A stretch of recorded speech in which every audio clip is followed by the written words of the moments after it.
वाले हैं KVS PRT के बेस्ट बुक के बारे में, जो कि चक्षु प्रकाशन की है। मित्रों, आप सभी लोग अगर केवीएस में प्राइमरी विद्यालय के शिक्षक बनने की तैयारी कर रहे हैं तो संपूर्ण पाठ्यक्रम को निश्चित करते हुए, संपूर्ण पाठ्यक्रम को टारगेट करते हुए एक चक्षु पब्लिकेशन की बुक जो मार्केट में आई है, बहुत ही बेहतरीन बुक है। आप इसे परचेज कर सकते हैं। मित्रों, इसमें जो है नवीनतम पाठ्यक्रम जो 180 नंबर का दिया गया है। जनरल इंग्लिश हो, सामान्य ज्ञान एवं समसामयिकी हो, शिक्षा शास्त्र हो, सामान्य विज्ञान हो, सामान्य गणित हो, पर्यावरण हो, सामान्य हिंदी हो, तार्किक योग्यता हो, कंप्यूटर जानकारी हो, नवीनतम पाठ्यक्रम एवं पैटर्न पर आधारित संपूर्ण सब कुछ आपको जो है एक तरीके से आपको स्टडी गाइड के बुक के रूप में आपको मिल जाएगा। ठीक है, आप इस बुक को परचेज कर सकते हैं। इस बुक में सबसे खास बात है कि आपको प्रीवियस ईयर से संबंधित और जो संभावित प्रश्न हो सकते हैं, 2000 से ज्यादा बहुविकल्पीय प्रश्न इस पुस्तक में आपको देखने को मिल सकते हैं। यह पुस्तक हर हाल में अन्य पुस्तकों से श्रेष्ठ साबित होगी। आप एक बार इसे लेकर के जरूर देखें। ठीक है, तो इसके बात करें मित्रों, इसके अंदर के बारे में तो आप सभी लोग देखते हैं। इसके सिलेबस के बारे में बहुत ही बेहतरीन तरीके से पहले सिलेबस आपको समझाया गया है। और एक अच्छे बुक की विशेषता यही होती है कि सर्वप्रथम वह जो है सिलेबस बहुत बेहतरीन आपको समझाती है। आपने सिलेबस को समझ लिया तो समझ लीजिए आप जो है 90% जीत हासिल कर लिए हैं। चाहे इंग्लिश की हो, चाहे हिंदी की हो, चाहे सामान्य जानकारियों का हो, पहले सिलेबस आपको समझाया गया है। उसके बाद जो है इसमें जो है कंटेंट की भरमार है। ठीक है, आप सभी लोग बहुत ही बेहतरीन तरीके से देख रहे हैं किस तरीके से इसमें जो है पेडागोजी वाले सब्जेक्ट को बताया गया है। और खास बात कंप्यूटर को लेकर के है। कंप्यूटर आपको हर जगह नहीं मिलता है। इसमें कंप्यूटर को 7 पार्टों में बहुत ही संक्षेप में जो है कंप्यूटर को इतना डिटेल में समझा दिया गया है, आपका एक नंबर बाहर नहीं जाने वाला है। इस तरीके से आप देख सकते हैं कितने बेहतरीन तरीके से करंट अफेयर्स इसमें दिए गए हैं। करंट अफेयर्स फिलहाल तक के जितने भी हो सकते हैं करंट अफेयर बहुत बेहतरीन तरीके से पिछले 1 साल के करंट अफेयर को कवर करते हुए यह बुक प्रकाशित की गई है। आप इसे जो है मार्केट से परचेज कर सकते हैं। अगर आप केवीएस प्राइमरी में जो है हर हाल में सफलता निश्चित करना चाहते हैं तो आप इस बुक को जरूर परचेज करें। हर एक बुक स्टोर पर चक्षु पब्लिकेशन की बुक आपको मिल जाएगी। ठीक है, तो चलिए यही बताना था आपको। अगर आप केवीएस प्राइमरी की तैयारी कर रहे हैं तो इस बुक को आप जरूर परचेज करें। इस तरीके का इसका लोगो है, आप देख सकते हैं। नमस्कार साथियों, स्वागत है आप सभी का आपके अपने ऑनलाइन इंस्टीट्यूट निशांत ज्ञान के यूट्यूब प्लेटफॉर्म पर। मैं नितिन उपाध्याय आप सभी का स्वागत करता हूं, अभिनंदन करता हूं आज के अपने इस वीडियो में। मित्रों, आप सभी लोग जानते हैं हम बाल विकास यूपी टेट स्पेशल जो सीडीपी होती है उसकी क्लासेज आपको लगातार दे रहे हैं। मित्रों, यह आप सभी के क्लासेज का 11वां क्लास होगा और निश्चित तौर पे आप सभी लोगों ने 2-3 दिन मैंने क्लास नहीं लिया, किन्हीं व्यक्तिगत कारणों की वजह से मैं घर पर नहीं था, जिस वजह से क्लास का अरेंजमेंट मैं नहीं कर पाया। जितने लोगों ने हमसे इस बारे में विचार किया, पूछा कि भैया आप कहाँ हैं, आपकी तबीयत कैसी है, उसके लिए मैं शुक्रिया अदा करता हूं कि आप सभी लोग जो है हमारा इतना ख्याल रखते हैं। और मैं अपने आप को सौभाग्यशाली समझता हूं कि आप मुझे इस योग्य समझते हैं। ठीक है, तो चलिए इस वीडियो की शुरुआत करते हैं। क्लासेज को इंपॉर्टेंट है, सभी चीज़ें आपके लिए ही इंपॉर्टेंट है। यूपी टेट स्पेशल मैंने लिखा है, देखिएगा हर एक राज्य में अलग अलग अपना सेगमेंट होता है, अलग अलग तरीके से पूछते हैं। लेकिन उत्तर प्रदेश के टेट एग्जाम में कैसे क्वेश्चंस आते हैं और किस आधार पर क्वेश्चन आएंगे, आपके यूपी टेट के सिलेबस में आप देखेंगे सीखने की प्रभावशाली विधियाँ दी हुई हैं। ठीक है, तो उसमें से हम कुछ विधियों को जो है इंपॉर्टेंट कुछ विधियाँ हैं जिनके अंदर से क्वेश्चन पूछा जाता है और जिनके केवल जनक पूछे जाते हैं। मित्रों, जिनके जनक पूछे जाते हैं, कल मैं जब अगले चैप्टर की शुरुआत करूंगा उसके पहले मैं नोट आपको बनवा दूंगा कि आगमन विधि के जनक कौन, निगमन विधि के जनक कौन है, खोज विधि के जनक कौन है, किंडरगार्टन विधि के जनक कौन है। कल मैं इसका एक नोट्स आपको बनवा दूंगा। आज कुछ इंपॉर्टेंट मैंने यहां पे लिखा है, इसे आपको समझना चाहिए क्योंकि यहां से क्वेश्चन अंदर से पूछा जाता है कि भाषा संसर्ग विधि क्या होता है। ठीक है, तो ऐसी चीजों को मैं आपके सामने डिस्कस करने वाला हूं। तो वीडियो को देखने से पहले आप सभी लोगों से आग्रह यही है कि आप सभी लोग लाइक कर दिया करिए और ज़्यादा से ज़्यादा मित्रों को जोड़ने का प्रयास करिए, जिससे हमारा मोटिवेशन बढ़े। और अभी जो है आपके सीटेट के एग्जाम चल रहे हैं, बहुत जल्द आपके सीटेट के एग्जाम वगैरह समाप्त हो जाएंगे। काफ़ी बच्चों के समाप्त हो चुके हैं। आप सभी लोग क्लास 1 से प्लेलिस्ट बनी हुई है, क्लास 1 से नोट्स बनाना प्रारंभ कर दीजिए। मैं आपके लिए नोट्स तैयार कर रहा हूँ, लेकिन अगर आप खुद क्लासेज के नोट्स अपने आप से बनाएंगे तो आपके लिए बेहतर रहेगा। मैं अपनी तरफ से 2 सब्जेक्ट से नोट तैयार कर रहा हूँ, एक सीडीपी है, एक ईवीएस है। ठीक है, वो आपको जल्द ही प्रोवाइड करवाऊंगा। देखिए, सबसे पहली विधि की बात करते हैं मित्रों, आगमन विधि। आगमन विधि, निगमन विधि, संश्लेषण विधि और विश्लेषण विधि, ये 4 विधियां जो है यूपी टेट के लिहाज से जो है अंदर से क्वेश्चन पूछे जाते हैं। यह आपके लिए बहुत ज्यादा इंपॉर्टेंट है। मित्रों, आगमन विधि क्या होता है, इस विधि के जनक, सबसे पहली बात, इस विधि के जनक कौन है? तो इस विधि के जनक मित्रों अरस्तु हैं, इस बात को ध्यान रखिएगा। ठीक है, इस विधि में मित्रों आगमन, आगमन मतलब आता है, आ पहले है ना, आ का मतलब आता है। ठीक है, आता है मतलब उदाहरण से जब हम बच्चों को, सबसे पहले देखिएगा, सबसे पहले हम बच्चों को अगर कोई चीज हम पढ़ाना स्टार्ट कर रहे हैं तो सबसे पहले आपका दायित्व होता है कि आप बच्चों को जो है उदाहरण दीजिए, ढेर सारी मूर्त चीजों को दिखाइए। बेटा ये देख रहे हो, बेटा ये देख रहे हो, जो चीजें उसे दिखाई दे रही है सबसे पहले उसे बताइए, अर्थात ढेर सारे उदाहरण दीजिए और उदाहरणों के माध्यम से होते हुए आप उस नियम तक पहुंचने का प्रयास करिए। ठीक है, यह होता है आगमन विधि। आगमन विधि में क्या होता है, इस विधि में उदाहरण से जो है हम नियम की तरफ जाते हैं और इस विधि को बहुत ही सर्वोत्तम विधि मानी गई है न्यू एजुकेशन पॉलिसी 2020। ठीक है, आप लिख लीजिएगा एक पॉइंट बना करके, न्यू एजुकेशन पॉलिसी 2020 में इस विधि को वरीयता दी गई है। ठीक है, इस विधि को वरीयता दी गई है। आगमन विधि प्राथमिक कक्षाओं के लिए या यूं कहे तो शिक्षण विधियों में आगमन विधि को सर्वश्रेष्ठ माना गया है। ठीक है, इस बात को आप लिख लीजिएगा। ठीक, इस विधि में क्या करते हैं, उदाहरण से नियम की तरफ जाते हैं। यह जो है बाल केंद्रित विधि है, इसमें बालक को सेंटर में रख करके चीजें सिखाई जाती हैं। अगर बालक को चीजें नहीं समझ में आ रही हैं, दोबारा से हम उसे प्रयास करते हैं उदाहरण के माध्यम से सिखाने के लिए। यह बाल केंद्रित विधि है। आगे बात करते हैं मित्रों, इसमें जो है करके सीखने पर बल दिया जाता है, अर्थात बालक को सबसे पहले जो है मतलब कि कोई चीज को कार्य करने का अनुभव प्रदान किया जाता है। उस अनुभव के माध्यम अनुभव नहीं, करके सीखने पर बल दिया जाता है। अनुभवात्मक चीजें अलग हो जाएंगी, ठीक है। बोलने के फ्लो में मैंने अनुभव बोल दिया, अनुभव नहीं होता, ठीक। करके सीखने पर बल दिया जाता है। यह जो विधि होती है स्थूल से सूक्ष्म की ओर होती है। मित्रों जो स्थूल होता है, स्थूल की हिंदी होती है बड़ा। क्या होती है? स्थूल की हिंदी होती है बड़ा और सूक्ष्म की हिंदी होती है छोटा, ठीक है।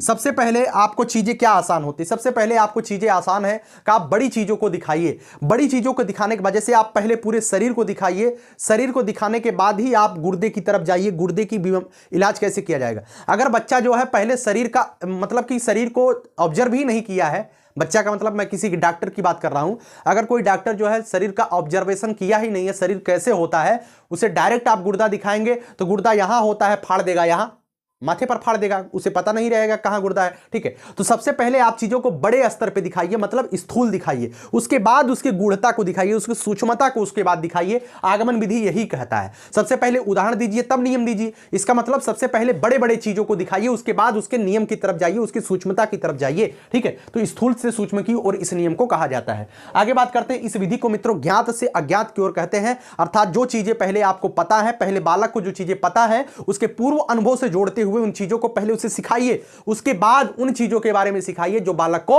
नहीं पता है। इस वजह से इसे ज्ञात से अज्ञात की ओर विधि कहते हैं। आगे बात करते हैं मित्रों मूर्त से अमूर्त की ओर। मूर्त मतलब जो चीजें आपको दिखाई दे रही हैं उन चीजों को पहले आप बताइए, उसके बाद अमूर्त, उसके बाद अमूर्त। अमूर्त का मतलब तब जाकर के बच्चा जो है सीखने के बाद अमूर्त चीजों को सीख पाएगा। यह होता है आगमन विधि, ठीक है। तो उम्मीद करता हूं चीजें आप समझ गए हैं। आगमन विधि क्या होती है? इस विधि में उदाहरण से नियम की तरफ जाते हैं। इस विधि में बाल केंद्रित विधि है। यह विधि करके सीखने पर बल देती है। स्थूल से सूक्ष्म की ओर होता है, ज्ञात से अज्ञात की ओर होता है, मूर्त से अमूर्त की ओर होता है। उम्मीद है कि आप समझ पाए हैं अच्छी तरीके से, ठीक है। समझ पाए हैं ना? इस विधि को मित्रों एक चीज और लिख लीजिएगा, इस विधि को जो है विशिष्ट से सामान्य की ओर कहते हैं। क्या कहते हैं? इस विधि को विशिष्ट से सामान्य की ओर कहा जाता है। यह विधि जो है विशिष्ट से सामान्य की ओर होती है, ठीक है। इसे भी आप लिख लीजिएगा। चलिए आगे बात करते हैं मित्रों निगमन विधि की। निगमन विधि पहले नी से स्पष्ट है, सबसे पहले इसमें नियम आएगा, ठीक है। इसमें आगमन मतलब पहले उदाहरण आएगा, निगमन में पहले नी है तो अर्थात पहले नियम आएगा, नियम के बाद हम उदाहरण को देते हैं, ठीक है। प्राथमिक कक्षाओं में खास करके प्राथमिक कक्षाओं की बात करें या किसी भी कक्षा की बात करें, जो मैथ होता है, जो गणित होता है, गणित को अधिकांशतः निगमन विधि से ही हल कराया जाता है। एनसीएफ 2005 में भी निगमन विधि को बताया गया है, ठीक है। सबसे पहले आप बालक को नियम ही तो बताएंगे, उसके बाद ही तो उसे उदाहरण देंगे, या पहले उसे उदाहरण दे देंगे तब नियम बताएंगे। तो जो गणित शिक्षण होता है प्राथमिक कक्षाओं में निगमन विधि से होता है। इसे आप चाहे तो लिख सकते हैं, लेकिन आप यूपी टेट में आता नहीं है, सी टेट की चीजें हैं। तो निगमन विधि के जनक भी अरस्तु महोदय हैं, इस बात को ध्यान रखिएगा। यह नियम से उदाहरण की ओर चलता है और यह पूरी तरीके से आगमन विधि का उल्टा है। यहां पर मैंने लिख दिया है, आप अगर नोट्स बना रहे हैं तो आप नीचे लिख लीजिएगा। इस विधि में नियम से उदाहरण की ओर आता है। यह बाल केंद्रित विधि है, ठीक है। यह भी बाल केंद्रित विधि है। इसे करके सीखने पर बल नहीं दिया जाता है, पूरी तरीके से उल्टा है। यह सूक्ष्म से स्थूल की ओर होता है, यह अज्ञात से ज्ञात की ओर होता है, यह अमूर्त से मूर्त की ओर होता है, ठीक है। तो निगमन विधि में पहले नियम को बताया जाता है, उसके बाद उदाहरण की चर्चा की जाती है, ठीक है। उम्मीद करता हूं आप समझ गए हैं आगमन विधि और निगमन विधि क्या होता है, ठीक। आगे बात करते हैं मित्रों प्रोजेक्ट विधि। प्रोजेक्ट विधि आप सभी लोग कक्षा 9वीं 10वीं में पढ़े होंगे तो प्रोजेक्ट जरूर बनाए होंगे। आपको परियोजनाएं दी जा रही होंगी, आपको कार्य दिए जाते होंगे जो आपको करना होता था, ठीक है। तो इसमें जो प्रोजेक्ट आपको दिया जाता था वह आपके अनुभव पर होता था। आपने अपने फाइल में जो है गाजर मूली का चित्र वगैरह जरूर लगाया होगा, पेड़ मतलब कि उसकी पत्तियां वगैरह जरूर चस्पा किया होगा। ये सब चीजें मैंने भी किया है, आपने भी किया है, वही होता है प्रोजेक्ट विधि। प्रोजेक्ट विधि के जनक के बारे में अगर बात की जाए तो मित्रों किलपैट्रिक महोदय हैं, इस बात को ध्यान रखिएगा, बहुत इंपॉर्टेंट है। प्रोजेक्ट विधि के जनक कौन है? किलपैट्रिक महोदय हैं। यह मित्रों अनुभव केंद्रित होता है, इस पर जो है अनुभव पर जोर दिया जाता है। बालक को बताया जाता है कि आप ऐसा करिए, तो बालक उन चीजों को जो है अपने दादा दादी पापा मम्मी अपने समुदाय के लोगों से जान समझ करके उन चीजों को जो है लेखबद्ध करने का, उन चीजों को जानने का प्रयास करता है, अर्थात अनुभव के माध्यम से चीजें सीखता है। ठीक है। आगे बात करते हैं, यह सामाजिकरण पर बल देती है, अर्थात समुदाय पर अगर वह अनुभव सीखेगा, समुदाय के माध्यम से ही सीखेगा ना, तो यह सामाजिकरण पर बल देती है। और विद्यार्थी सक्रिय एवं क्रियाशील इसमें रहता है। निश्चित तौर पे भाई सक्रिय और क्रियाशील विद्यार्थी रहेगा, सक्रिय रहेगा तभी लोगों से चीजें वह जो है एडॉप्ट कर पाएगा। क्रियाशील मतलब इधर उधर करके ही सीखेगा, ठीक है। अनुभव कैसे मिलेगा?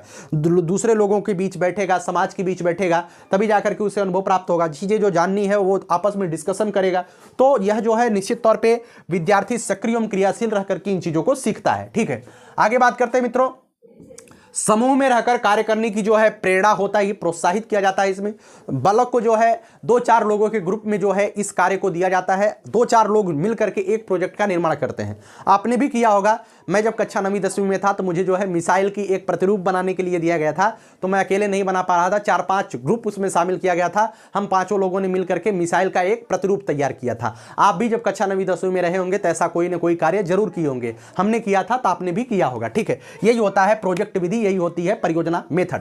आगे बात करते हैं मित्रों, प्रत्यक्ष विधि। वेरी जितने भी चीजें मैं यहां पे लिखवा रहा हूं, जितनी भी चीजें इस व्हाइट बोर्ड पर लिखी हुई, आप स्क्रीनशॉट लेकर के रख लीजिए। निश्चित तौर पे यह इंपॉर्टेंट है, इस वजह से मैंने इसे लेखबद्ध किया है। और जो चीजें इंपॉर्टेंट नहीं है, जिनके बारे में बहुत ज्यादा आपको अन्वेषण नहीं, खोज नहीं करना है, उन चीजों को कल जब मैं क्लास लूंगा उसके पहले मैं उन चीजों को नोट करा दूंगा, ठीक है। कि उसमें केवल जनक ही पूछे जाते हैं, ठीक, उसमें केवल जनक पूछे। अब जैसे डायरेक्ट मेथड के जनक नहीं पूछे जाते तो मैंने यहां पे नहीं लिखा है, लेकिन कल मैं इसका भी उत्तर आपको एक नोट के माध्यम से आपको दे दूंगा, ठीक है। इस विधि में बालक को बिना व्याकरण के नियमों का ज्ञान कराया जाता है, ठीक है। प्रत्यक्ष विधि का मतलब क्या होता है? Direct method. अर्थात अगर कोई आप भाषा सीख रहे हैं, जब कोई भाषा आप सीख रहे होते हैं तो अगर उसमें मातृभाषा को बीच में ला करके सिखाया जाए तो कहेंगे भाई अनुवाद आप कर रहे हो। जैसे आप इंग्लिश सीखते हो, इंग्लिश सीखने पर आप क्या करते हो? इंग्लिश सीखने पर आप जो है सबसे पहले आप हिंदी लिखते हो, हिंदी लिखने के बाद जो है उसे ट्रांसलेट करते हो, अनुवाद करते हो। अर्थात हिंदी आपकी मातृभाषा है, उस मातृभाषा का प्रयोग करते हुए आप इंग्लिश सीखते हो। अर्थात इसे व्याकरण अनुवाद विधि इसे जो है आप प्रत्यक्ष विधि नहीं कहेंगे। प्रत्यक्ष विधि में बालक को डायरेक्ट जो है उस भाषा को सिखा दिया जाता है बिना मातृभाषा के। जैसे आप हिंदी सीख रहे हैं, आपको ले जाकर के जो है लंदन में छोड़ दिया जाए, लंदन में लोग अंग्रेजी बोलते हैं, आपकी जो भाषा मातृभाषा हिंदी वहां पे कोई नहीं जानता है। आपको सारी चीजें प्रत्यक्ष आपको सीखने को मिलेगी। अर्थात आपको तो मातृभाषा पता है लेकिन उन लोगों को आपकी मातृभाषा नहीं पता है। आप केला लेने जाएंगे तो आप केला कहेंगे तो उन्हें समझ में नहीं आएगा, वो बनाना बोलेंगे तो आप डायरेक्ट अडॉप्ट करेंगे, इस केले को बनाना कहा जाता है। अर्थात बीच में आप मातृभाषा नहीं ला रहे हैं, उनसे आप डायरेक्ट प्रत्यक्ष तौर पे बिना मातृभाषा के आप डायरेक्ट चीजों को सीख रहे हैं। तो प्रत्यक्ष विधि में यही होता है कि इस विधि में बालक को बिना व्याकरण नियमों का ज्ञान कराया जाता है और बिना मातृभाषा के मध्यस्थ बनाए हुए अन्य भाषा उसे सिखा दी जाती है। उसमें मातृभाषा की कोई आवश्यकता नहीं है, बच्चा जो है डायरेक्ट जो है मातृभाषा के बिना ही अलग भाषा को सीख जाता है। इसे ही हम प्रत्यक्ष विधि कहते हैं। इसमें जो है सबसे ज़्यादा जो अगर आप जो है मतलब कि बालक को प्रत्यक्ष विधि के माध्यम से चीज़ें सिखाना चाहते हैं तो इसमें सबसे ज़्यादा इंपॉर्टेंट होता है श्रव्य दृश्य सामग्री। श्रव्य दृश्य सामग्री क्या होता है मित्रों? आप सभी लोग जानते हैं, ऐसी सामग्री जिसमें सुनाई भी दे और दिखाई दे।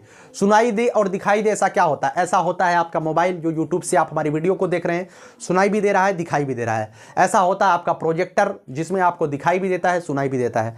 तो ऐसी चीज़ें अगर आप बालक के सामने रख देते हैं तो जो वहाँ पे चीज़ें बोली जा रही हैं तो डायरेक्ट बच्चा जो है उससे अपने आसपास की चीज़ों से कोरिलेट करते हुए सीख लेगा, ठीक है। जैसे केला उठाया गया, केले का चित्र वो उठाया, मतलब ये बनाना है, ठीक है। तो बालक को केला जो है वह अपने आसपास की चीज़ों में देख रहा है, उसे अब वो नहीं बताएगा बनाना माने केला होता है, नहीं बताएगा। वो केला उठाया और बताया बनाना है, ठीक है। तो बालक जो है केले को तो पहले जानता है, उसके बिना मातृभाषा को उसे बनाना सीख जाएगा कि भाई इसे ही बनाना कहते हैं, ठीक। मैं उदाहरण दे रहा हूं, समझने का प्रयास करिएगा, बाकी आपकी इच्छा। आगे बात करते हैं मित्रों विश्लेषण विधि। विश्लेषण विधि बहुत ज़्यादा इंपॉर्टेंट है, इस बात को ध्यान रखिएगा, विश्लेषण और संश्लेषण, ठीक है। विश्लेषण विधि के जनक कौन है तो इस बात को ध्यान रखिएगा, हेनरी एडवर्ड आर्मस्ट्रांग। कौन है? Henry Edward Armstrong. तो आप इतना ही याद रख लीजिएगा, आर्मस्ट्रांग। हेनरी संश्लेषण और विश्लेषण दोनों विधि के जनक आर्मस्ट्रांग साहब हैं, इस बात को आप सभी लोगों को ध्यान रखना है। विश्लेषण विधि का मतलब होता है चीजों को जो है, जब आपके पास चीजें बहुत बड़ी हो जाती हैं तो आप उसे जो है टुकड़ों में तोड़ करके उस समस्या का समाधान करते हैं।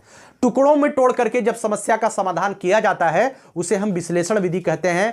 इस बात को आप सभी लोग ध्यान रखिएगा। मैंने यहाँ पे लिखा है समस्याओं को छोटे छोटे टुकड़ों में बांट करके जब उसे सिखाया जाता है बालकों को, उसे हम विश्लेषण विधि कहते हैं।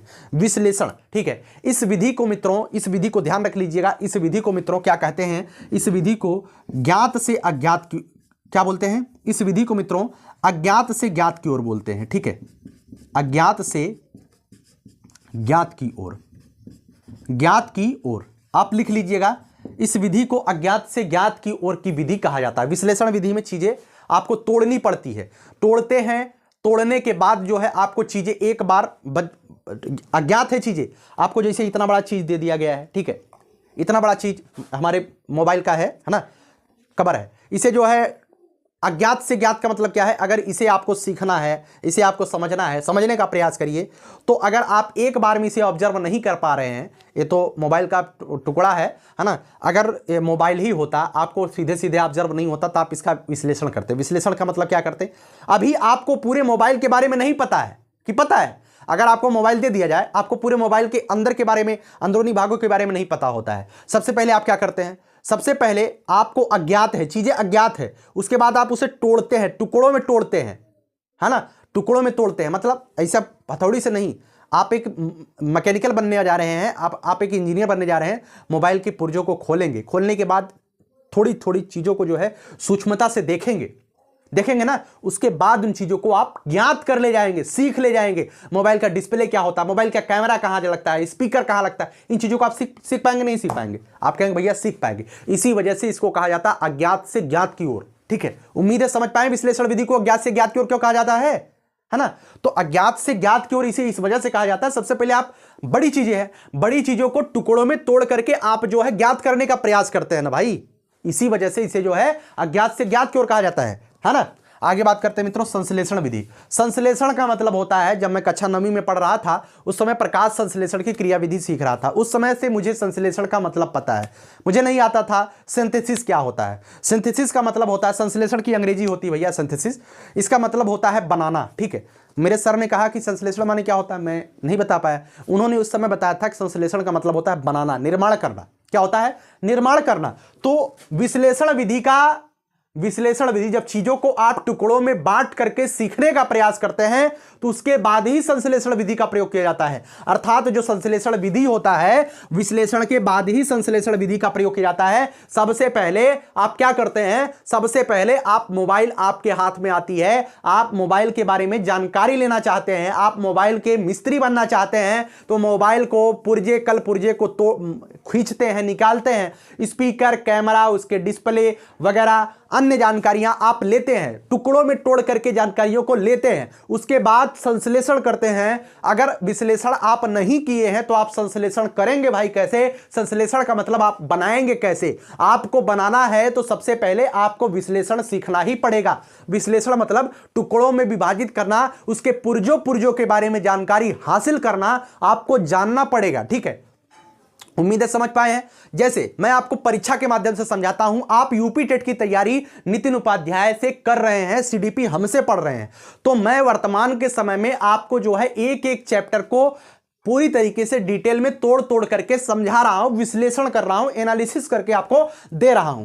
जब आपकी परीक्षाएं आ जाएंगी, आपके पास एक नोट्स तैयार हो जाएगा, तो आप संश्लेषण करेंगे भाई। चीजों को जो है, जितनी चीजें आपने पढ़ी है, नोट्स बनाया है, उसको कंबाइंड करके अपने दिमाग के किसी कोने में रखने का प्रयास करेंगे, और जब परीक्षा में पहुंचेंगे तो उसी संश्लेषण विधि का प्रयोग करते हुए मुहर लगा देंगे और अपनी जीत का परचम लहरा देंगे, है ना। तो इसे ही कहते हैं कि विश्लेषण करने के बाद ही आप संश्लेषण करते हैं। तो विश्लेषण विधि को जब हम अज्ञात से ज्ञात की ओर बोलेंगे, तो संश्लेषण विधि में क्या है, अब तो आपको पता चल गया भाई, ज्ञात है, चीजें ज्ञात हो गई, तो संश्लेषण विधि को हम कहते हैं ज्ञात से अज्ञात की ओर, ठीक है। इस विधि को ज्यादा मुझे समझाने की आवश्यकता क्यों पड़ी? क्योंकि अज्ञात से ज्ञात की ओर, ज्ञात से अज्ञात की ओर चीजें, इसमें जो है बच्चा जो है समझने में गड़बड़ी कर देता है, ठीक है। तो यहां चीजें समझ जाता है। आगमन विधि में ज्ञात से अज्ञात की ओर होता है, क्योंकि उदाहरण पहले देगा तब नियम पर जाएगा, अर्थात उदाहरण आपको पता है, नियम आपको पता नहीं है, ज्ञात से अज्ञात की ओर हो गया। निगमन विधि में अज्ञात से ज्ञात की ओर पहले नियम दिया जाता है, उसके बाद ज्ञात कराया जाता है। लेकिन इस संश्लेषण और विश्लेषण में भी ज्ञात से अज्ञात की ओर है, इसमें बच्चा कंफ्यूज हो जाता है, इस वजह से मैंने इस पर ज्यादा फोकस किया, ठीक है। तो उम्मीद करता हूं आप समझ गए हैं। इसे अज्ञात से ज्ञात की ओर कहते हैं और संश्लेषण को ज्ञात से अज्ञात की ओर कहते हैं, ठीक। चलिए आगे बात करते हैं मित्रों अनुकरण विधि। अनुकरण विधि को क्या कहा जाता है? नकल करके सीखना। चीजें जो नकल करके सीखी जाती हैं उसे अनुकरण विधि कहा जाता है। ठीक, कोई दिक्कत? इसमें नकल करके लिखना, पढ़ना एवं नवीन सृजनात्मकता सिखाया जाता है। और कहीं ना कहीं अगर अनुकरण विधि को कहा जाए तो यह शिक्षक केंद्रित विधि भी है। इसमें जो शिक्षक करता है बच्चा वही करता है। शिक्षक जो है श्यामपट्ट पे क ख ग घ लिख रहा है तो बच्चा अनुकरण करके क ख ग घ ही लिखेगा, उसे ABCD लिखने की स्वतंत्रता नहीं होती है। तो अनुकरण विधि क्या होता है? अनुकरण का मतलब होता है नकल करके। और बच्चा जो है प्राथमिक शिक्षा में या जब छोटा बच्चा रहता है, बाल्यावस्था के प्रारंभिक अवस्था तक रहता है, उसमें बच्चा नकल करके अधिकांशतः चीजें नकल के माध्यम से ही सीखता है। ठीक है, और उम्मीद करता हूं आप जो है एक अच्छे मनोविज्ञान के पढ़ाकू स्टूडेंट हैं, आप पढ़ाई कर रहे हैं तो निश्चित तौर पे आपके बच्चे बहुत बेहतरीन होंगे क्योंकि आप बच्चे की मनोदशा को पहले से समझ रहे हैं। ठीक, आगे बात करते हैं व्याख्यान विधि। व्याख्यान विधि क्या होता है? व्याख्यान विधि मतलब लेक्चर मेथड। प्राथमिक कक्षा में इसका प्रयोग नहीं होता है। पहला इंपॉर्टेंट चीज आप यही लिख लीजिएगा, इसका प्रयोग जो है उच्च कक्षाओं के लिए होता है। प्राथमिक कक्षा में व्याख्यान विधि का प्रयोग नहीं किया जाता है। यह विधि शिक्षक केंद्रित है। शिक्षक आएगा, शिक्षक आने के बाद डायरेक्ट धकाधक बोलना प्रारंभ कर देगा, बालक बैठ करके उससे सुनेगा, उसके बाद चीजें रख दी जाएंगी, उसके बाद घंटा खत्म, शिक्षक गायब। ठीक है, इसे कहते हैं शिक्षक केंद्रित विधि, व्याख्यान विधि। ध्यान रख लीजिएगा, व्याख्यान विधि जो है शिक्षक केंद्रित होता है। अनुकरण विधि जो है यह भी शिक्षक केंद्रित होता है। ठीक है, तो उम्मीद करता हूं चीजें आपको समझ में आ गई हैं। अगर चीजें समझ में आई है तो एक बार वीडियो को लाइक कर दीजिए। आगे मैं और भी चीजें आपको बता देता हूं जो मुझे इंपॉर्टेंट लग रही है। कल मैं नोट जरूर करवा दूंगा, इस विधि के जनक कौन है, इस विधि के जनक कौन है। आज इतनी चीजों को आप देख लीजिए। ठीक है, एक विधि है मित्रों मारिया मॉन्टेसरी विधि। ठीक है, बहुत इंपॉर्टेंट विधि है मारिया मॉन्टेसरी। वैसे आता होता नहीं है लेकिन आप नाम सुने होंगे, आप डीएलएड में तो जरूर पढ़े होंगे भैया मारिया मॉन्टेसरी विधि क्या होता है। ठीक, लिख लीजिए मारिया मॉन्टेसरी विधि। मारिया मॉन्टेसरी विधि, मारिया मॉन्टेसरी कहां की थी? सबसे पहले आप इसे देख लीजिए। मारिया मॉन्टेसरी एक महिला थी, वह जो है एक चिकित्सक थी। कहां? चिकित्सक थी। ठीक है, क्या थी? चिकित्सक थी। और वह जो है कहां की निवासी थी? तो इटली की निवासी थी। और इटली की इन्हें शिक्षा मनोवैज्ञानिक भी कहा जाता है। बाद में चिकित्सा के क्षेत्र को छोड़ करके इन्हें मतलब कि शिक्षा मनोविज्ञान के क्षेत्र में इन्होंने बेहतर कार्य किया था। मारिया मॉन्टेसरी विधि में क्या होता है? इसमें जो है 6 वर्ष के बच्चों के लिए यह विधि चलाई जाती है। अधिकांशतः 6 वर्ष के बच्चे के लिए विधि यह काम करती है।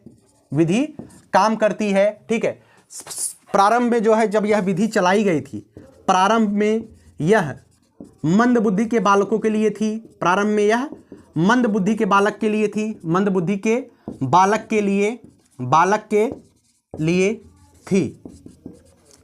बाद में इसे सामान्य बुद्धि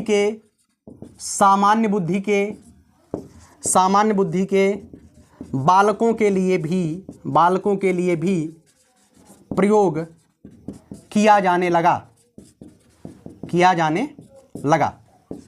ठीक है, और भी कई विधियां हैं मित्रों। ठीक है, जैसे एक विधि लिख लीजिए। चलिए, जो भी विधि है ना, आप आगे जो है कल मैं इसकी विधियों के बारे में बताऊंगा, क्योंकि अन्य जो विधियां हैं उसमें आपको नोट करके लिखवाना पड़ेगा कि इस विधि के जनक ए हैं, इस विधि के जनक ए हैं। ठीक है, इसको अगली क्लास में लिखवाऊंगा क्योंकि उसमें आपको अच्छी तरीके से याद हो जाएगा। वो याद करने वाली चीज़ें हैं और ये चीज़ें आपको जो समझने वाली थी उसे मैंने आज नोट करवा दिया हूँ। ठीक है, कैसी लगी यह वीडियो कमेंट बॉक्स में आप हमें बता सकते हैं। आप हमारे मोटिवेशन के लिए एक जो है सुंदर सा वाक्य आप लिख सकते हैं। मैं आपके लिए ही मेहनत कर रहा हूँ, आपके लिए ही दिन रात प्रयास कर रहा हूं। निश्चित तौर पे अपना बेहतर और सर्वश्रेष्ठ देने का आपके लिए प्रयास करता रहूंगा, आजीवन अहर्निश करता रहूंगा। ठीक है, आखिरी लाइन बोलूंगा, यही जज्बा रहा तो मुश्किलों का हल भी निकलेगा। जमी बंजर हुई तो क्या वहीं से जल भी निकलेगा। न हो मायूस न घबराई संदेरे से मेरे साथी, इन्हीं रातों के दामन से सुनहरा कल भी निकलेगा। निश्चित तौर पे मैं मानता हूं आज आपके लिए संघर्षों की रात है। आज आप जो है निश्चित तौर पे असफलताओं की काली रातों को काट रहे हैं और इन्हीं काली रातों से गुजरने के बाद निश्चित तौर पे सफलता का सूर्योदय आपके चेहरे पर चमकता हुआ दिखाई देगा। और आसपास के लोग जो आज आपको कहते हैं कि आपकी बस की कोई चीज़ें आपकी बस की है नहीं, वो इतना पढ़ता है, वो इतना पढ़े थे तब जाकर के प्राइमरी का मास्टर बने थे। निश्चित तौर पे वह दिन दूर नहीं जब आपको लगेगा प्राइमरी का मास्टर माने बहुत छोटी चीज़ होती है, बहुत छोटी चीज़, बहुत बड़ी चीज़ नहीं होती है ना। लेकिन जज्बा रखिए कुछ अलग करने का। अगर आपने अपने माता पिता के सपनों को संजोया है प्राइमरी मास्टर के तौर पे, तो बहुत छोटी चीज़ है, और छोटी चीज़ को सार्थक बनाने के लिए आपको मेहनत करनी पड़ेगी। मेहनत आप अगर ईमानदारी से करेंगे तो निश्चित तौर पे चीज़ें छोटी ही हैं। आप सीटेट का एग्जाम दे करके आए होंगे, जो बच्चा नियमित तौर पे पढ़ाई किया होगा उसे पता चल गया होगा सीटेट वगैरह क्या होता है। उसी तरीके से निरंतर तौर पे अगर आप यूपी टेट की तैयारी करते रहेंगे, आप परीक्षा में बैठेंगे 125 के ऊपर लेके चले आएंगे आराम से। सुपर टेट में जिस दिन बैठेंगे, ईमानदारी से तन्मयता से आप लगातार अनवरत पढ़ाई करते हैं, तो निश्चित तौर पर 150 में 140 के करीब आप स्कोर करेंगे। कोई दिक्कत नहीं है, बहुत आसान सर्विस है, बस ईमानदारी से आपको अनवरत प्रयास करना है बस, है ना। चलिए, बहुत बहुत धन्यवाद। जय हिंद।